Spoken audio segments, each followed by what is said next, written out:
Assalamualaikum warahmatullahi wabarakatuh. Kembali lagi dengan saya, Emi Sanida, dengan NIM 220170008, Program Studi Sastra Indonesia, mata kuliah pengantar pengkajian kesusastraan dengan dosen pengampu Ibu Dr. Yeni Hayati MH. Baiklah, di sini saya akan menjelaskan teori strukturalisme, teori formalisme, teori strukturalisme genetik, dan pendekatan objektif dan penerapan teori tersebut dalam mengkaji karya sastra. Strukturalisme. Asal-usul strukturalis dapat dilacak dengan Poetika Aristoteles dalam kaitannya dengan tragedi, lebih khusus lagi dalam pembicaraannya mengenai plot. Plot memiliki ciri-ciri kesatuan, keseluruhan, kebulatan, dan keterjalinan. Theo 1988 121-134. Strukturalisme berasal dari bahasa Inggris structuralis, Latin struare atau membangun. Struktura berarti bentuk bangunan. Secara etimologis, struktur berasal dari kata struktura, bahasa Latin yang berarti bentuk atau bangunan. Struktur sendiri adalah bangunan teoretis atau abstrak yang berbentuk dari sejumlah komponen yang berhubungan satu sama lain. Struktur menjadi aspek utama dalam strukturalisme. Dengan kata lain, strukturalisme adalah teori yang menyatakan bahwa berbagai gejala budaya dan alamiah sebagai bangun teoritis atau abstrak yang terdiri atas unsur-unsur yang berhubungan satu sama lain, relasi sintakmatis dan paradigmatis. Menurut Joseph 1997-38 menjelaskan bahwa teori strukturalisme sastra merupakan sebuah teori pendekatan terhadap teks-teks sastra yang menekankan keseluruhan relasi antara berbagai unsur teks. 1. Sejarah pengembangan teori. Teori strukturalisme memiliki latar belakang sejarah evolusi yang cukup panjang dan berkembang secara dinamis. Strukturalisme menentang teori mimetik atau yang berpandangan bahwa karya sastra adalah tiruan kenyataan. Teori ekspresif atau yang menganggap sastra pertama-tama sebagai ungkapan perasaan dan watak pengarang, dan menentang teori-teori yang dianggap sastra sebagai media komunikasi antara pengarang dan pembacanya. Dalam perkembangannya, terdapat banyak konsep dan istilah yang berbeda, bahkan saling bertentangan.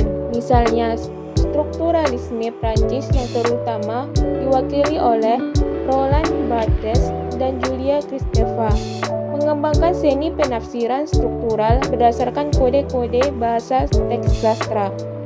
2. Konsep-konsep.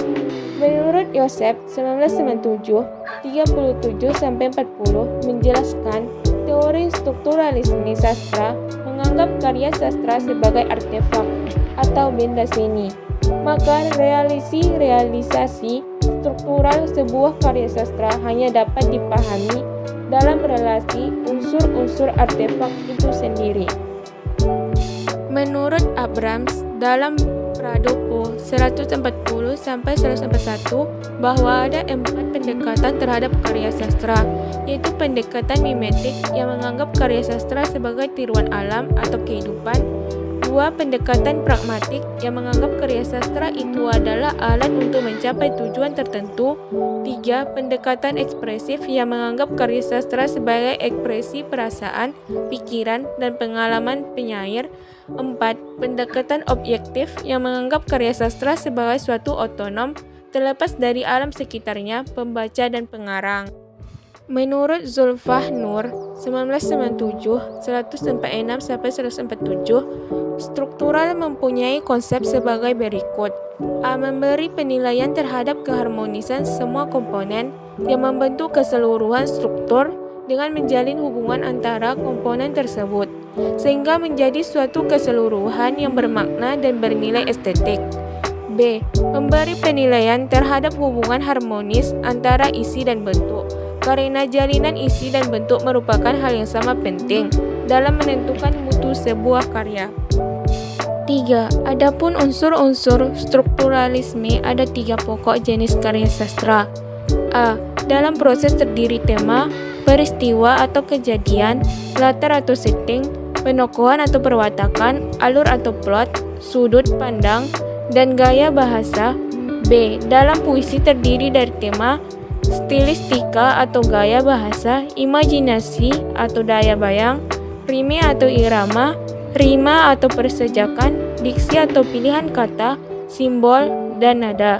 C. Sedangkan pada drama teks terdiri tema, dialog, peristiwa atau kejadian, latar atau setting, penokohan atau perwatakan, alur atau plot, dan gaya bahasa. 4. Adapun tujuan teori strukturalisme ini meliputi A. Sebagai aktivitas yang bersifat intelektual, bertujuan menjelaskan eksplikasi tekstual. B. Sebuah metode ilmiah. Teori ini memiliki cara kerja teknis dan rangkaian langkah-langkah yang tertib untuk mencapai kesimpulan yang valid. C. Sebagai pengetahuan, teori ini dapat dipelajari dan dipahami secara umum dan luas dan dapat dibuktikan kebenaran cara kerja secara cermat. Pendekatan struktural dinamakan juga pendekatan objektif karena berpandangan bahwa untuk menanggapi karya sastra secara objektif haruslah berdasarkan pemahaman terhadap karya sastra itu sendiri.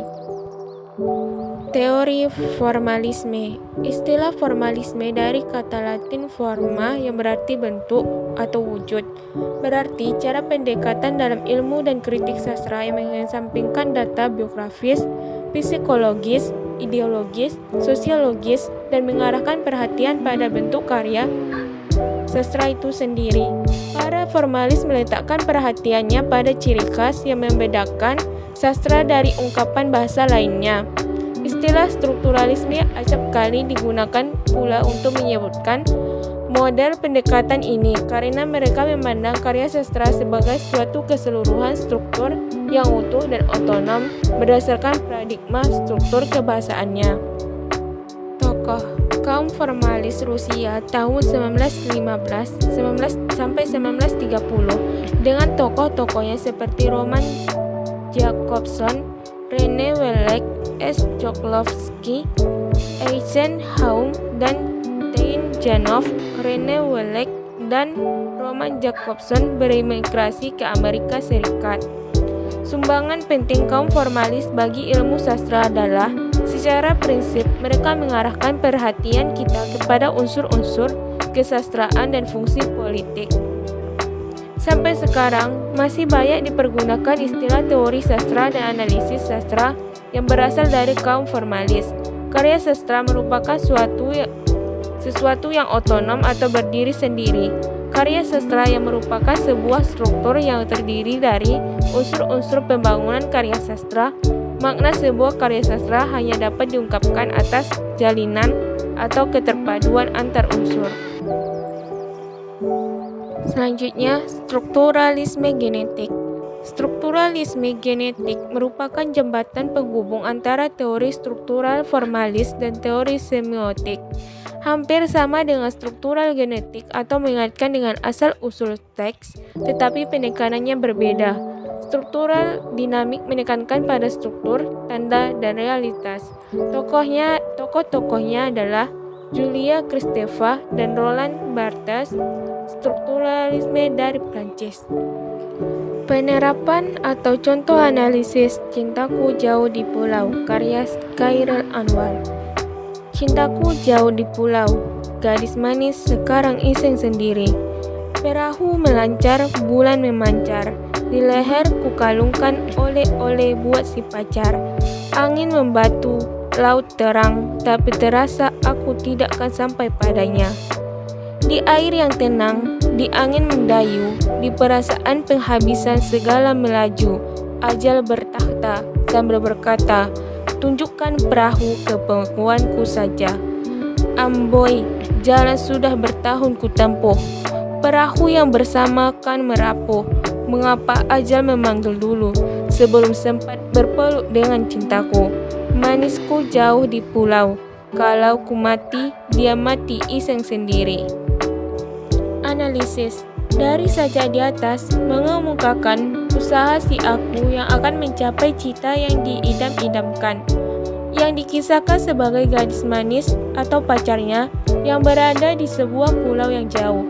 Meskipun keadaan berjalan dengan baik, perjalanan lancar, bulan memancar, perahu melancar, dan angin membatu bertiup dari buritan, namun si aku merasa bahwa ia tak akan dapat mencapai gadis manis pacarnya yang dicita-citakannya itu. Hal ini disebabkan oleh perasaan bahwa ajal akan lebih dahulu mencekamnya. Dengan demikian, meskipun segala usaha yang menghabiskan tenaga dan memakan waktu bertahun-tahun itu akan sia-sia saja, ini merupakan ketragisan hidup dan nasib manusia. Dalam sajak ini ada koherensi atau pertautan yang erat antara unsur-unsurnya, satuan-satuan bermaknanya. Ada kesatuan imaji, imaji percintaan, cintaku, gadis manis, si pacar, oleh-oleh. Sesuai dengan itu suasananya romantik, laut terang, perahu melancar, bulan memancar, dan kata kerja berpelukan dengan cintaku. Latarnya laut, maka objek-objeknya perahu melancar, bulan memancar, angin membatu, laut terang, air yang terang, angin mendayung. Di tengah laut luas yang penuh bahaya, kehadiran maut atau ajal itu sangat terasa, dan perjalanan laut yang jauh memerlukan waktu bertahun. Sedangkan dalam pemilihan kata dan bunyi memiliki keterkaitan yang sangat kuat makna, terdapat aliterasi yang runtut.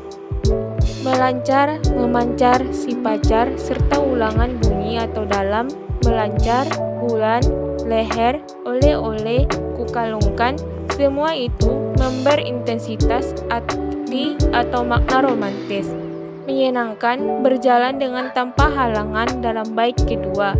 Begitu juga dalam bait ketiga dan keempat. Suasana yang berkebalikan dengan bait kedua, yaitu suasana murung, sedih, dan putus asa, maknanya diperkuat oleh bunyi vokal A dan U yang dominan, yang sesuai untuk mengungkapkan kesedihan, lebih-lebih dalam kata-kata mendayu, penghabisan, melaju, ajal bertahta, bertahun kutempuh, perahu, merapuh, ajal memanggil dulu, sebelum sempat berpeluk dengan cintaku.